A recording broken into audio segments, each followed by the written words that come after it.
welcome back to my channel, and as from the title, it is a review of this awesome book, An American Marriage by Tayari Jones.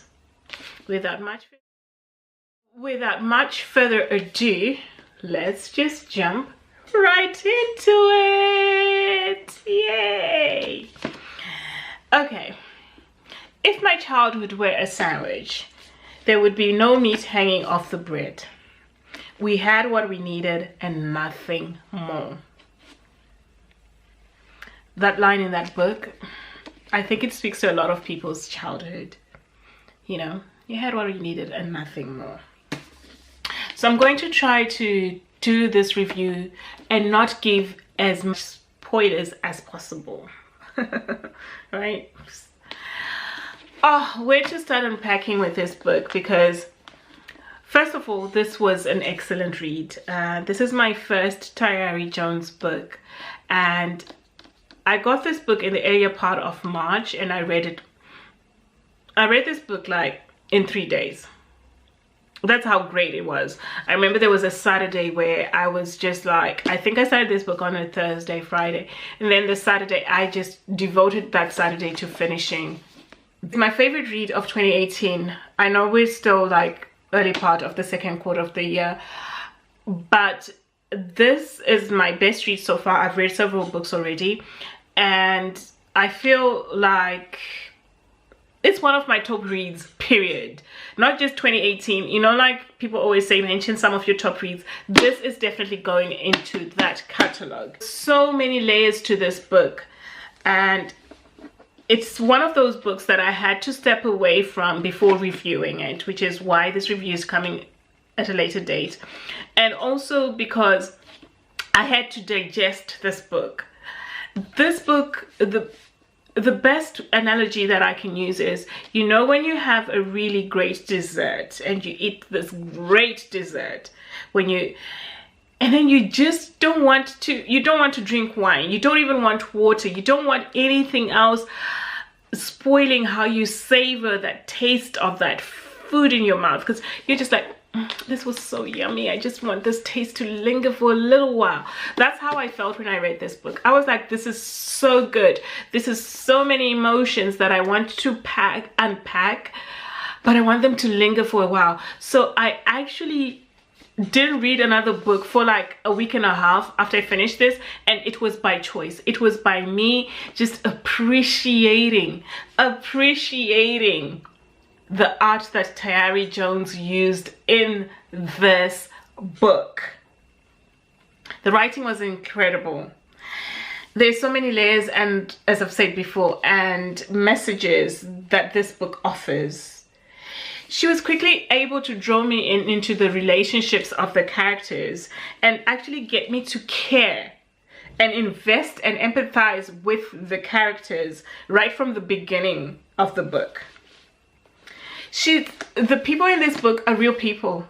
You feel like you know a Roy or a Celestial. You either went to college with them, or you know them from church, or they're your neighbors. That's how real they are. And the fact that she's writing a story so complex, a subject so relevant to our times of unjust incarcerations, and yet she does it with so much ease without you feeling burdened about it, right? And the way she describes each character, you never feel like she's forcing you to make a biased view on a character. She's giving you such unbiased views that you make the consideration for yourself. You empathize, you love these characters, you have a love and hate relationship, so much so sometimes you don't know whose side you're supposed to be on. Who are you supposed to really be rooting for? Who are you supposed to be hating? Andre. On a sidebar, right? I've actually never met an Andre who doesn't make me side-eye him. I mean, Andre, Tawanda Braxton's husband, Andre from Power, Peter Andre. I rest my case. But she describes racism in America via her character. How unjust and unfairly people of color are treated by the justice system, and not just people of color, black men are treated by the justice system in America. She covers that. It is that layer, she covers it. And it's amazing how when you're reading the letters, because the way she writes is either from a first person point of view or from the letters that the characters are writing each other. And the letters are not dated, and I feel like Tayari Jones did that on purpose. She didn't date the letters so that we see time in the eyes of Roy in the changes in Celestial. Okay, so the three characters that she gives us their points of view are Celestial, the wife, Roy, the husband, and Andre, the friend. So we get their points of view in that one. And as I've said, this is like a young couple. They've just been married, and the way Celestial even describes it is like she hadn't even finished picking the rice out of her hair when they took him away, right? So Roy is at the wrong place at the wrong time. He's taken. Celestial knows he did not commit this crime because she was with him. However, it's the changes that happen, and you know, you see how complex a character Ray is and how materialistic he was. Like, he was tied to things that he owned, his job, his degree, his wife, that life.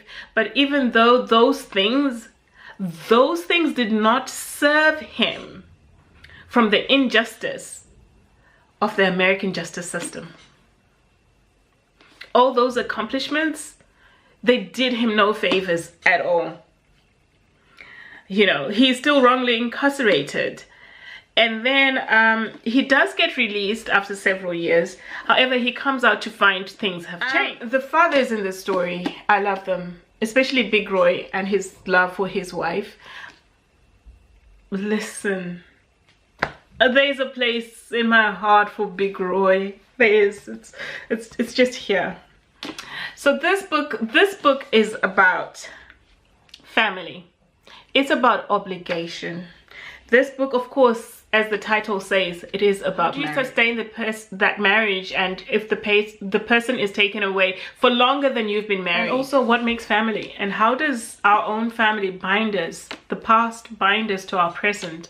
How do those intertwine? She covers that, right?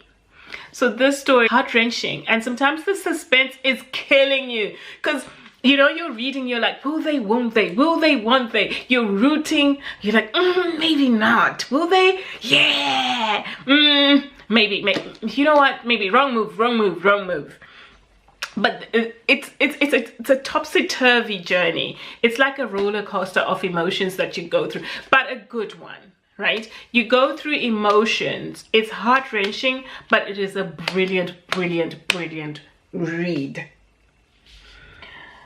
And the other thing is, it moves quickly. It doesn't get boring. So you're also still like flipping.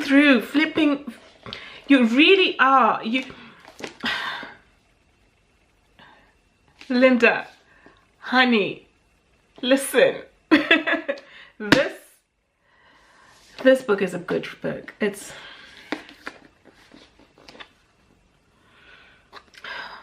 so brilliant. And like I said, the way she writes it, like in a first person, and the letters as well, and so it manages to actually fill in the gaps in between, and the questions you might have, they do get answered. So even at the end of the book, you're left content. I think it depends. But I feel like it just encompasses a whole lot of things. It touches on marriages, it touches on the challenges of marriages, it touches on complexities of marriage, it touches on love. Romantics will love this book, realists will love this book. Oh, I hope this has done it some favors, because I tried to not do any spoilers. I really did, because I understand I have some of my friends who are yet to read this book, so I'm doing them justice. They're yet to read it. I've recommended it to them. So guys, can you read up, and then we can have all the spoilers down in the comments below. If you've read it, please let's wild out in the comments. Yeah, thanks guys. Let me know your thoughts. I gave this a 7 out of 7. This is a 7 out of 7. It's going on my top tier shelf of my favorite books. I will do a bookshelf book tour of some of my top tier books and second level books. If you want to see that, let me know down below. Thank you guys. And Tayari Jones, thank you and I love you. Okay guys, talk to you later.